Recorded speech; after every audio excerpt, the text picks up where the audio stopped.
vamos. Bueno, pues muchas gracias. Como ya dijeron, mi nombre es Renuco. Estoy muy contenta de estar aquí con ustedes y de presentar hoy la charla de apreciación musical.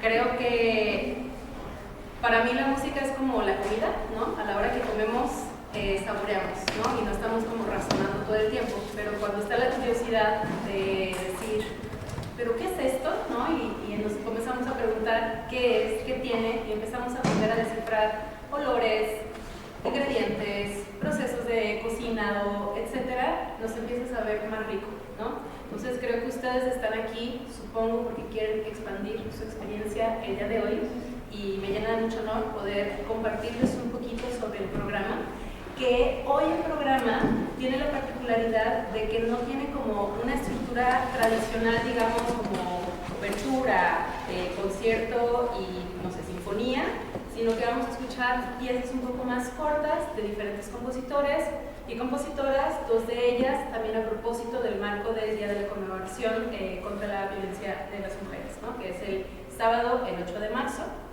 Entonces les voy a platicar un poquito, voy a ir como de pieza en pieza o por compositor y compositor, siéntanse libres también hacia el final si tienen preguntas o comentarios, quejas, sugerencias, lo que sea, pues aquí lo podemos platicar. Para esto son estos espacios, no pretendo venirles a ilustrar o decirles una verdad, sino más bien a provocar más preguntas, ¿no? Y curiosidades, y que al final nos llevemos como más elementos para disfrutar el concierto del día de hoy, que va a estar muy bueno. Entonces, les cuento, seguramente ya le echaron un ojo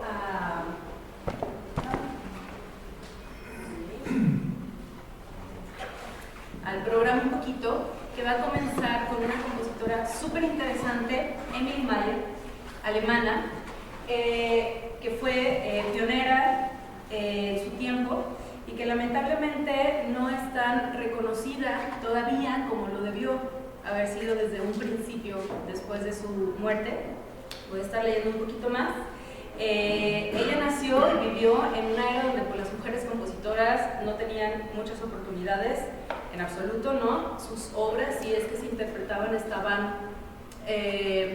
acotadas en los espacios domésticos, ¿no? Y había ciertos formatos o géneros a los que ellas incluso no les era permitido componer, tales como obras de grande formato como las sinfonías. Y en general, pues eso, eran excluidas de esa manera. Y su caso es muy interesante porque tan no se ha estudiado su vida y su obra que no tenemos materiales suficientes para entender más sobre su personalidad y su obra. Es decir, todos los archivos que nos pudieron haber dado pistas y luz sobre ella están en su mayoría perdidos. Todavía se está haciendo como mucho trabajo de rescatar sus partituras originales. Algunas editoriales alrededor del mundo ya las están publicando cada vez más, y eso propicia, por ende, que para las orquestas sea más fácil programar estas obras. Pero el furor de Emily Mayer yo creo que no ha de tener más de 10 años que empezó a salir como más de manera más popular, ¿no? Entonces, como les decía, ella fue pionera y atípica en su vida porque nunca se casó, nunca tuvo hijos y vivía sola. Esto para una mujer viviendo en 1800 no era en absoluto común. Lo que pasó con ella venía de una familia acomodada, no aristócrata, pero bien acomodada. Era hija de un farmacéutico, su madre muere en muy temprana edad para ella, creo que muere cuando ella tenía como 2 años, y Emily Mayer desde chiquita su padre la inscribió a clases de piano, le iba muy bien, desde chiquita ella también empezó a componer, todo muy bien, pero todo acotado al espacio doméstico. Ella era la ama de casa de la casa de su padre, y ándale que cuando cumple 28 años fallece su padre, de hecho se quita la vida, y le deja una herencia que viene a cambiar todo su estilo de vida. Ya con nada que la ate a su terruño en Alemania, ella decide migrar, se va a Berlín, a otra ciudad, también se va a Stettin en Polonia y empieza a estudiar con algunos maestros ahí. Y de ahí ella empieza a componer más, empieza ya a dedicarse completamente de lleno, pagándose como podía, ¿no? Todo, haciendo conciertos, organizándolos, presentando su obra y viajando. Si voy muy rápido, si voy muy lento, me dicen. ¿Sí me escuchan claramente todo el mundo? Sí. super. Ok. Ella dejó muchísima obra, de hecho componía de manera muy prolífica, entonces nos dejó una ópera, nos dejó 8 sinfonías, nos dejó 7 oberturas, entre 7 y 10 cuartetos de cuerda, 12 sonatas de cello, casi 130 canciones, o sea, un montonal, ¿no? Y también ella fue pionera y muy relevante en su tiempo porque hay unos estudios de un periódico alemán, de Vossische Zeitung, alrededor de 1850, como que ese periódico le seguía mucho la pista a todos los conciertos que ella hacía y la reconoció como un fenómeno único para su época. Y hay datos que dicen que en 1853 ella organizó un concierto con meramente su obra, pero también que únicamente mujeres tocaban su obra. Y eso, en ese periódico decían, es que estamos casi seguros de que esto no ha ocurrido antes, ¿no?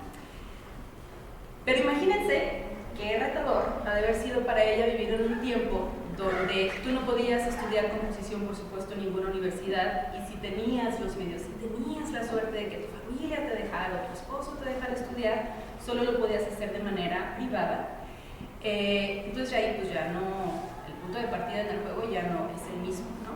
E imagínense vivir también en un tiempo en donde tus colegas, tus contemporáneos, que a lo mejor dominan un poco más la escena, a quienes sí les son permitidos, a los pares varones, también critican a lo que hace tu trabajo, ¿no? Por ejemplo, un crítico, Fyodor Gayer, dijo sobre algún concierto de ella, elogiándola, diciendo: lo que las fuerzas femeninas, fuerzas de segundo orden, son capaces de hacer, eso lo ha logrado Emily Meyer. O Schopenhauer, para quien no lo conozcan, un gran reconocido filósofo alemán, también tiene un ensayo sobre las mujeres, en donde habla de que las mujeres no son buenas para la música ni para la poesía, las bellas artes, que no tienen un verdadero sentido ni sensibilidad, y que es lógico que no hayan producido nunca un solo logro verdaderamente grande y genuino y original de las bellas artes, ¿no? Que la mujer da luz al hombre y el hombre da luz a la obra de arte. Entonces, así pues, está cañón. Pero a pesar de todo eso, nada la detuvo a ella, y aún así tuvo una vida bastante exitosa en Alemania, muy reconocida, súper activa, galardonada aquí y allá, pero muere y automáticamente pasa al olvido. Esto ocurre mucho en la historia de la música desde la perspectiva de la musicología, que hay una invisibilización histórica de la vida y la obra de las mujeres. Entonces pensamos que no existieron, pero en realidad siempre ha habido muchas más mujeres de las que creemos, pero no pasan, ¿no? Como el pasado histórico, no las vemos presentes, y eso crea como una noción de que no hay, ¿no? Y como no hay, también no hay un sentido de representación, y como no hay representación, entonces provoca también como deserción o menor interés en ciertos ámbitos de la música de concierto, que esto también nos da como para otro temazo, ¿no? De dónde sí vemos mujeres en el mundo de la música de concierto, dónde no, y por qué, que nada es grave. Sí. Una es si ella se volvió reconocida póstumamente, y la otra es mientras componía, lo hacía utilizando algún alias o lo hacía con su propio nombre. En el caso de ella no utilizó nunca un seudónimo, y ella fue más bien al revés. Su vida fue muy exitosa, o sea, estaba súper bien conectada, pero ya cuando fallece ya no hubo quien se interesara por documentar su vida y obra, ¿no? Entonces pasó un poco al revés. ¿Cómo fue que la descubrieron? Hoy en día no te puedo decir exactamente quién fue, pero sí, por ejemplo, hay datos. Hay una escritora que se llama Barbara Boyce, que es sobrina nieta de Joseph Beuys, un artista contemporáneo, del siglo XX, principios. Ella fue como de las primeras en documentar o armar una biografía de ella. Pero, por ejemplo, hay un diccionario de 1980 que es el New Grove, el diccionario de mujeres, de compositoras mujeres, y ella todavía no aparecía, por ejemplo, ¿no? Entonces, ya hay hoy en día bastantes organizaciones institucionales independientes como empujando por armar estas investigaciones, estos archivos, proveer la programación de sus obras, etc., ¿no?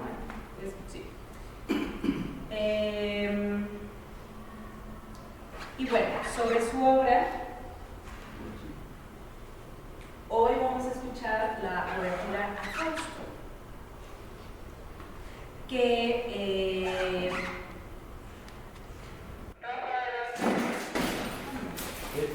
una pregunta. sí. Estuve escuchando las piezas antes de venir Sí. y me di cuenta que hay varios compositores que tienen oberturas que dicen a Fausto. Sí. ¿Qué significa eso? Sí. Fausto es en realidad originalmente una obra literaria de Goethe, que es un escritor alemán, filósofo también, pensador, y tal ha sido el impacto de esa obra que muchos compositores, pintores o artistas han tomado esa historia para crear algo, ¿no? En el caso de la música de concierto, solo ellas, como Wagner, que también vamos a escuchar estas dos versiones de Mahler y de Wagner, pero también Schumann, también Liszt, también Gounod escribieron oberturas en torno al tema. Entonces, para quienes no conozcan Fausto, yo la verdad nunca lo he leído, seguramente habrá alguien aquí que sí, pero Fausto es una historia como muy conocida que se inspira en la leyenda de un hombre, Fausto, que vende su alma al diablo, Mefistófeles, a cambio de conocimiento y placeres mundanos. Fausto era como un erudito que no le era suficiente el mundo de la razón, que se sentía vacío y frustrado con los límites del conocimiento humano. Entonces hace este trato con Mefistófeles y dice, oye, pues no me hallo en esta vida, ¿no? ¿Qué me ofreces? No, pues dame tu alma y yo te ofrezco la plenitud. Todo va muy bien, pero luego el caos llega a la vida de Fausto. Al principio se enamora de una mujer que es Margarita, pero luego su madre muere, su hermano muere, el padre muere, todo pasa todo mal, ¿no? Y la segunda parte de la pieza, que entra como una cuestión más filosófica, Fausto habla con algunos personajes mitológicos históricos, tal vez no tan reales, y aprende, pero aún así no logra esa plenitud. Y cuando llega a la vejez, decide emprender un proyecto que se trata de la creación de una sociedad ideal sobre tierras ganadas en el mar, ¿no? Al mar. En el momento en que él cree haber alcanzado esta felicidad, llega Mefistófeles a cobrarle, ¿no? lo pendiente, pero antes de que eso pase, hay un giro abrupto en la historia y los ángeles redimen a Fausto a su salvación, porque todo el tiempo Fausto estuvo buscando el bien, ¿no? Entonces esa historia habla como de esta lucha. De hecho, es una historia bastante arquetípica del romanticismo, de la era del romanticismo, como ya para entonces, digamos, la epistemología, es decir, la manera en la que se concebía el mundo, ya era muy dicotómica. Entonces era como la naturaleza y el hombre, o lo sensible y la razón, lo humano y lo animal, ¿no? Entonces ya todo estaba muy dividido, y esta historia refleja mucho eso, porque se basa como en esta historia de los héroes u hombres que se redimen por su búsqueda de algo superior, algo más allá de lo humano. Entonces, la pieza de hoy empieza... Sí. Perdón, la original es de Christopher Marlowe, de 1600. Ah, mira. Y la que conocemos es de Goethe, porque es más bonita. Buenísimo, ya, gracias. Gracias por la corrección. Entonces, la obertura de Fausto, que así es como va a empezar este concierto, empieza con un misterio precioso en si menor, ¿no? Con la cuerda y los fagotes, y después va creciendo esa tensión hasta explotar en algo más hacia el final, algo más triunfante, más grande, más majestuoso. En este caso, Mahler no hace una alusión como súper evidente de la cronología de la historia, sino más como una impresión sonora que evocada por esta historia, ¿no? Y para cerrar sobre Emily Meyer, quienes la conocen seguramente habrán escuchado que la llaman mucho como la Beethoven femenina. Esto, en principio, parece ser un halago, pero a la larga, digamos que no es tan buena idea. ¿Por qué? Es una cuestión de hecho problemática, ¿no? La primera es porque minimiza su identidad artística, ¿no? Mahler fue una compositora con su propio estilo, sí, influenciada por el romanticismo y otros compositores de otra época, así como cualquier persona que cree en este mundo, ¿no? No hay hilos negros por inventar. pero tenía su propia voz, ¿no? Entonces comparar con Beethoven la hace parecer como simplemente una versión femenina, como robándole un poco como lo que era ella y no reconocerla por su mérito individual. La otra es que refuerza la idea de que las mujeres necesitamos una referencia masculina para validar el peso de nuestro trabajo, ¿no? Entonces pasa por alto, por completo, como lo que es su figura, y siempre está sujeto como una especie de paternalismo o una cuestión patriarcal de que necesitamos la validación masculina para que seamos tomadas en serio. La tercera es que ignora sus diferencias estilísticas, ¿no? Ella combinó en un principio como influencias del clasicismo y luego romántica, sí, pero siempre lo hizo con su propio lenguaje. Dudo mucho que si hoy en día ella estuviese viva y le dijeran, soy la Beethoven femenina, yo no creo que le haría como mucha gracia, la verdad. Y creo que valdría la pena reconocerla como ella se llama, ¿no? Como Emily Mayer, como una de las compositoras más prolíficas de su época. Y la cuarta, pues reduce su importancia histórica, ¿no? Un poco lo mismo. Ella fue pionera porque fue de las primeras compositoras en escribir sinfonías, ¿no? Y esto, claro, fue un gran logro para su época, pero también, idealmente, tendríamos que llegar a un punto en la historia en el que esto ya dejase de ser la excepción, que pudiéramos enfocarnos de verdad en su obra y en su vida, y no todo el tiempo como el referente femenino de, ¿no? ¿Todo bien hasta aquí? ¿Sí? Vámonos pasando a la siguiente pieza, que es Manuel M. Ponce. Manuel M. Ponce pues, es el precursor del nacionalismo romántico mexicano, también en el siglo XIX. Él fue compositor, pianista y guitarrista, y digamos que en ese momento había como que él venía de este nacionalismo romántico, y más adelante se engendra el nacionalismo indigenista. Entonces el nacionalismo romántico sí recupera como las obras o las músicas populares, las canciones populares, mientras que el indigenista se enfoca más completamente a recuperar y visibilizar pues todas las comunidades ancestrales indígenas de México. Y no se llevaban muy bien, claro. También dejó como bastante obras, sobre todo para guitarra, dejó obras para piano, canciones, música de cámara y algunas para orquesta. Él fue también un compositor bastante prolífico, con proyección internacional.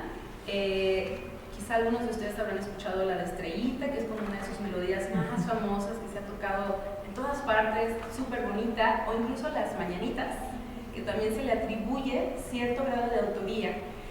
La bronca con él es que Estrellita, por ejemplo, nunca vio un peso de esa obra porque pasó por alto registrarla, entonces jamás recibió nada de dinero. Él empezó también desde muy chiquito, ya cuando tenía como 18 años se muda a Ciudad de México, estuvo ahí 3 años, luego regresa a Aguascalientes para impartir clases y dar conciertos, y luego en 1904 se va a Italia, estudia en Bolonia, luego se va a Alemania y está ahí hasta 1908.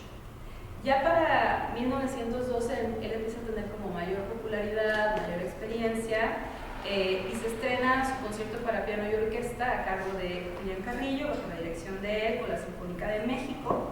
Lanza algunos álbumes, y luego en 1915 se va a Cuba, ¿no? Descubre toda la música cubana, ¿no? También se va a Cuba como por intereses políticos también, entonces era una persona como bastante consciente de su contexto, aprende ahí, y en sus que veres y andares, por ejemplo, cuando se fue a Europa estudió con Paul Dukas, ¿no? Ahí se empapa del impresionismo, luego conoce a Andrés Segovia, este guitarrista famosísimo español, ahí también aprende un montón de la guitarra y empieza a producir obras donde se ven reflejadas todas estas influencias.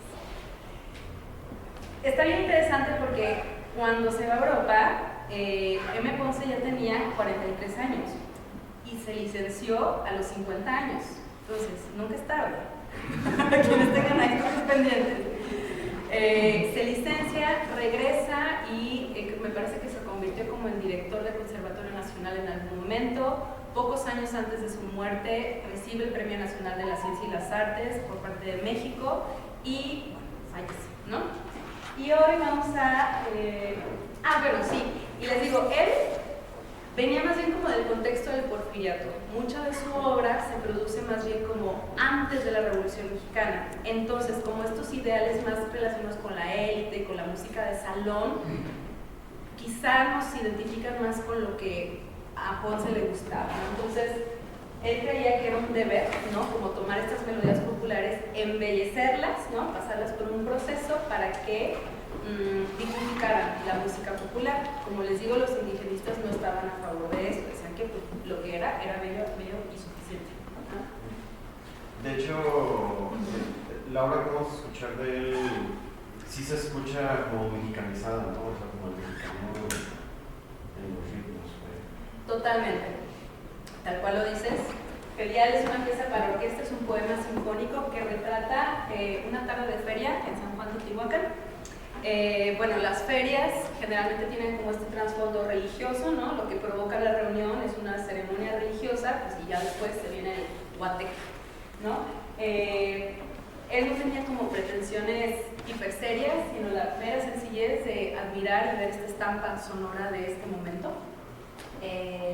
Pero, por ejemplo, en esta frase sí podemos ver un poco como su perspectiva, que él sí veía como lo indígena como algo vulgar, ¿no? Como primitivo, ¿no? Que es interesante verlo también desde ahí porque se contrapone también mucho a otras ideas como de Carlos Chávez con los indigenismos y otros colegas, ¿no? O Julián Carrillo, también como otras corrientes.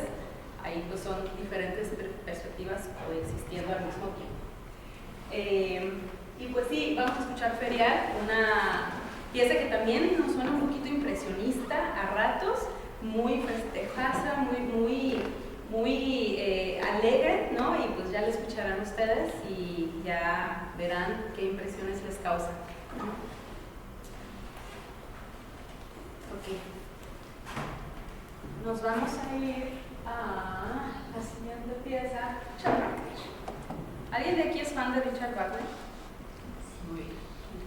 Richard Wagner, creo que la gran mayoría de las personas que les gusta la música clásica han mínimo escuchado hablar de Richard Wagner, ¿no?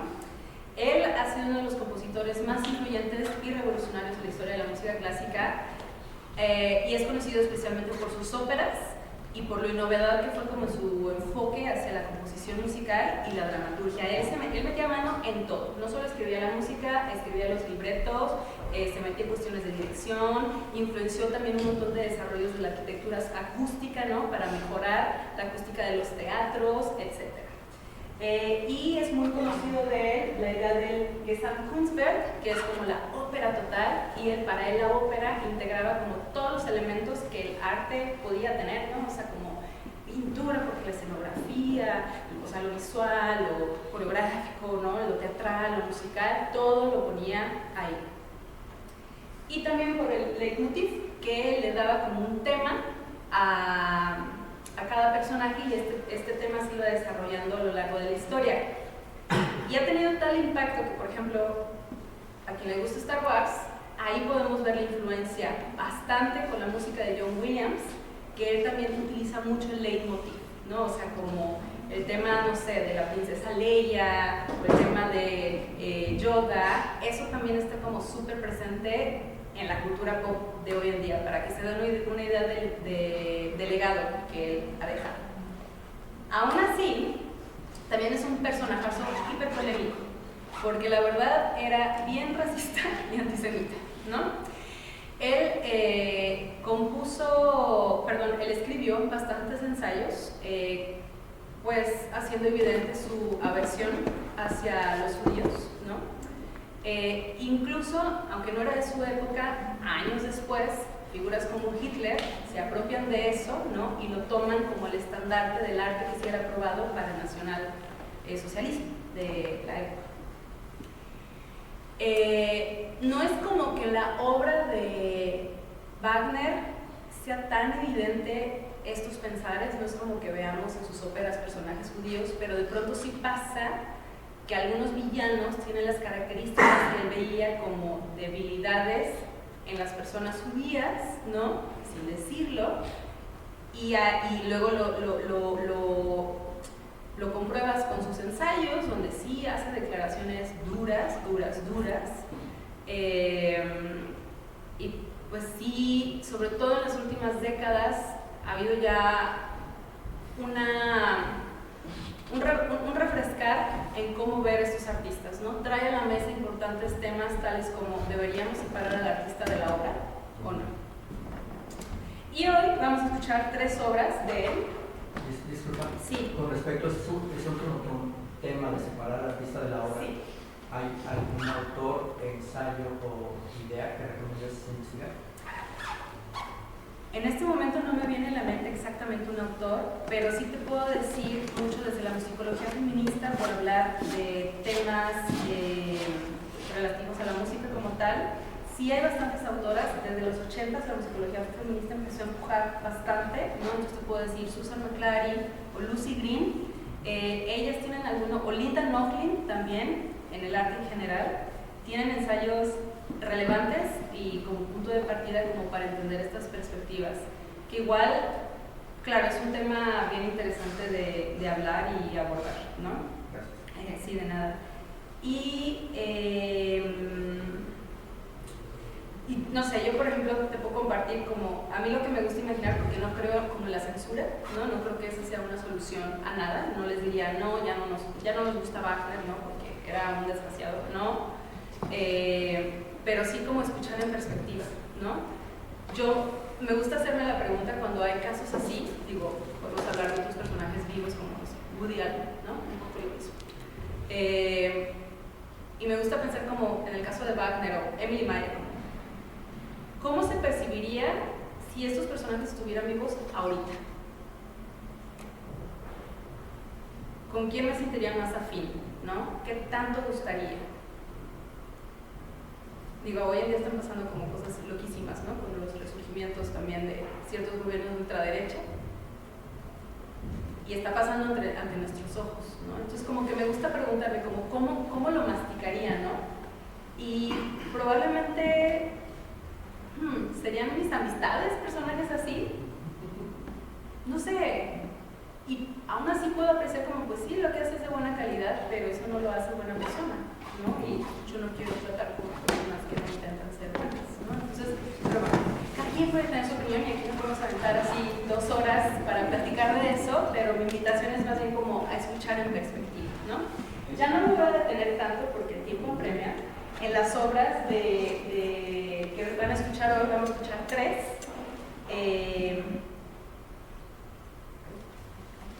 Sí, Rienzi, que es una abertura que cuenta un drama histórico de un líder romano, Vladimir Rienzi, que lucha por la justicia y la reforma en Roma durante el siglo XIV.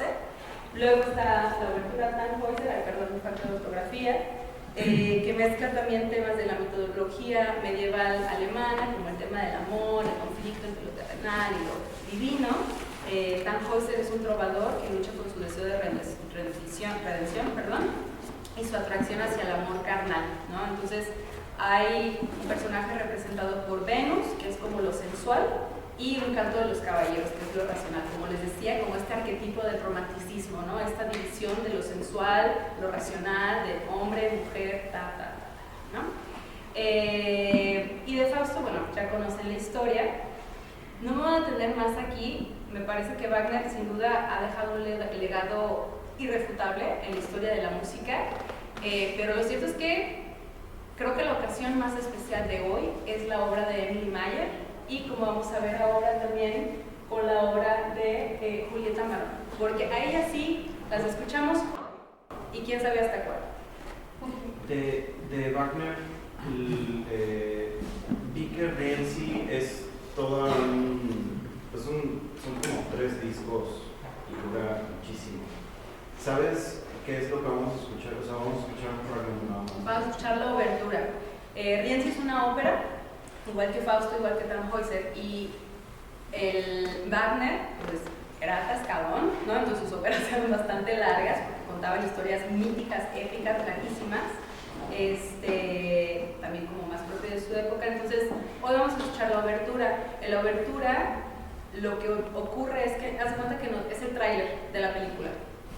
Entonces nos van a contar en cortito, como en 10-15 minutos, como los temas, lo que pasa, lo que ocurre, y ya, pues si un día tienes la oportunidad de ver una ópera, ya sean video o en vivo, pues ya te echas ahí las 2, 3, 4 horas, ¿no? Así. Bueno, ¿vamos bien hasta aquí? ¿Sí? Ya para terminar el programa, vamos a escuchar a Julieta Marón. Julieta Marón es tapatía, cosa inusual para la audiencia tapatía también escuchar la obra de una tapatía.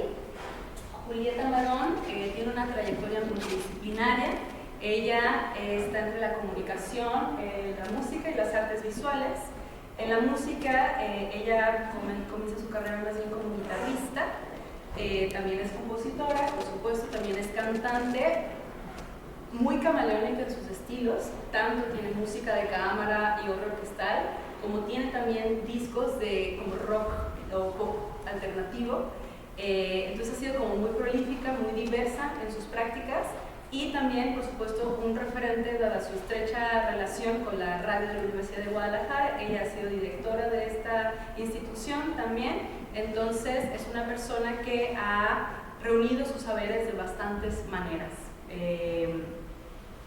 Y a ella tuve el gusto de entrevistarla a propósito de un artículo que escribí hace algunos años y le preguntaba sobre su percepción también, ¿no? Sobre como la participación de las mujeres compositoras en Jalisco, y ella, al igual que yo, coincidíamos en que, bueno, evidentemente todavía sigue habiendo brechas evidentes, que les compartiré un poco más datos adelante, y también cuestiones de centralismo, ¿no? Que a lo mejor para alguien en Guadalajara o en otras ciudades que no es Ciudad de México, quizá también las posibilidades se reducían un poco.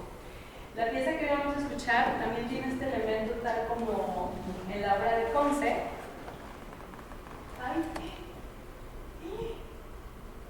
Ahí está, perdón. Se me dio patatús. Que también tiene como este elemento popular. Esta obra es para orquesta e instrumentos prehispánicos, el huehuetl, las maracas y el teponazli. El huehuetl es como una percusión y el teponazli es más como un xilófono, por decir así. Y pues está inspirado en el maíz como símbolo del ciclo de la vida. Tiene 3 movimientos: la siembra, luego la germinación y luego la cosecha. Y esta obra fue compuesta en 2002, pero estrenada en 2016 bajo la dirección de Héctor Guzmán, también con la Orquesta Filarmónica de Jalisco. Julieta Marón es de las pocas compositoras jaliscienses que tiene obra para orquesta que sepamos, ¿no? O que las toquen. Y más de alguna vez la Orquesta Filarmónica ha tocado su obra, también la Orquesta Sinfónica Juvenil de Zapopan, más recientemente la Orquesta de Cámara de Higinio Rubalcaba. Pero aún así sí les puedo compartir que la cuestión de la brecha de género en el campo de la música de concierto es una realidad. Yo escribí un ensayo hace unos años, es un análisis crítico sobre el papel de las mujeres en la música de concierto en Jalisco en los últimos 30 años. Y, por ejemplo, en las investigaciones que encontré, hay una plataforma que se llama Women in Music, y ellas cada año hacen un vaciado de los programas de concierto de las orquestas más reconocidas del mundo. La de Sao Paulo, la de Viena, la de Alemania, Nueva York, etc., ¿no?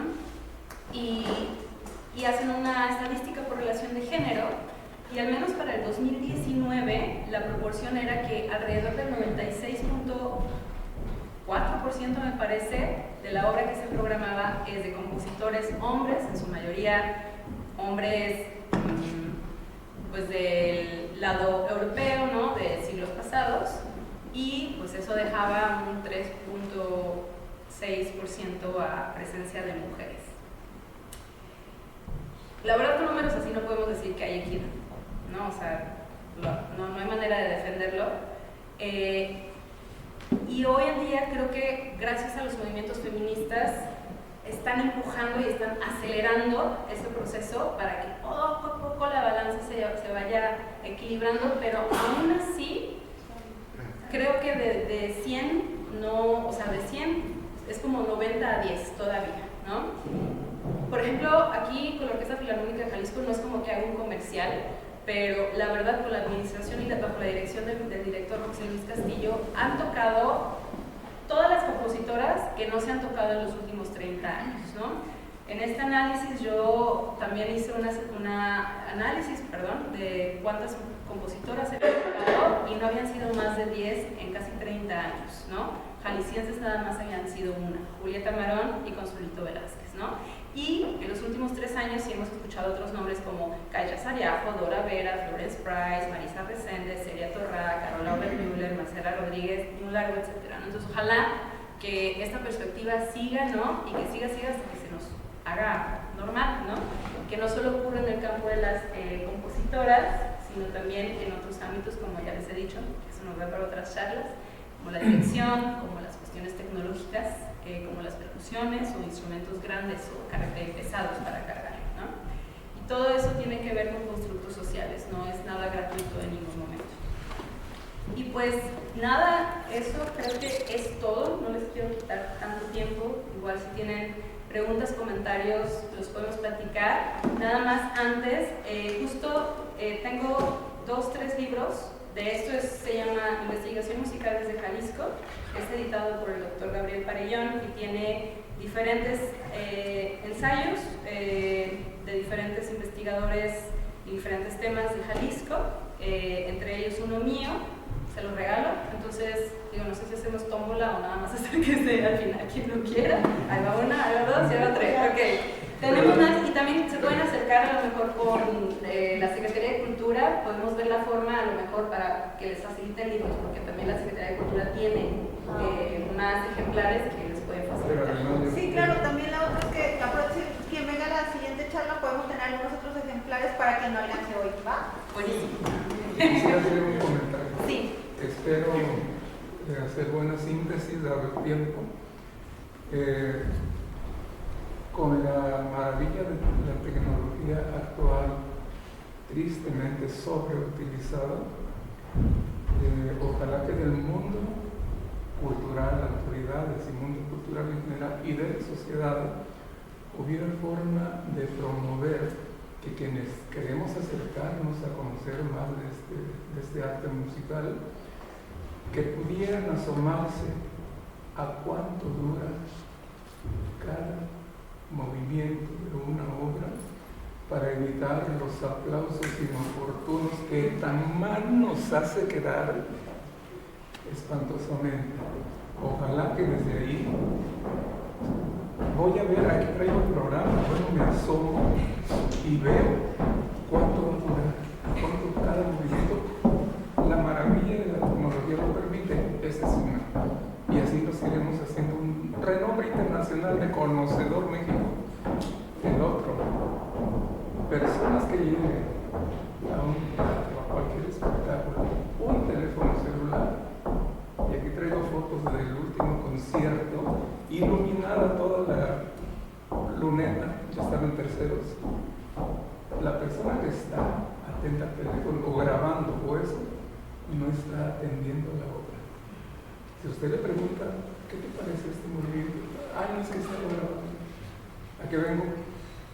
Ese es uno.